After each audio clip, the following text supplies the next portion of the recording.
Бәріне сәлем, атым Влад, мен сәулет құрылыс факультетінің 5-ші курс студентімін. Қазіргі кезде академия бизнес бағдарлама бойынша Польшада 1-ші семестр бітірудемін.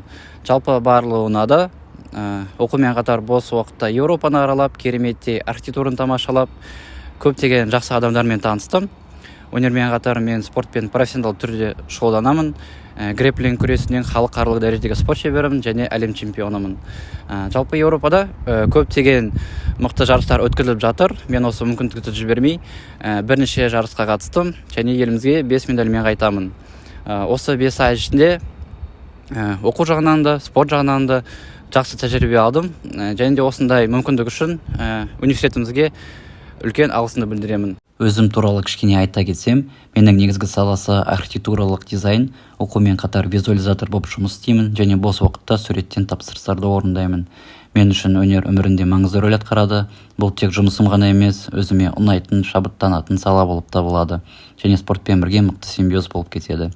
Күрес жағынан айтатын болсам, джиу-джитсудан спорт шебері, грэпплинг күресінен халықаралық дәрежедегі спорт шебері атақтарым бар. 5 дүркін Қазақстан чемпионымын, джиу-джитсу және грэпплинг күресінен әлем чемпионымын және басқа да халықаралық және әлем жарыстардың жеңімпазымын. Қазір еліме оралып дипломдық жұмысымды қорғауына дайындаламын. Осы жылы оқуымды үздік бітіремін деген үміттемін. Маған сәттілік тілеп қойсаңыздар болады. Назарларыңызға рахмет.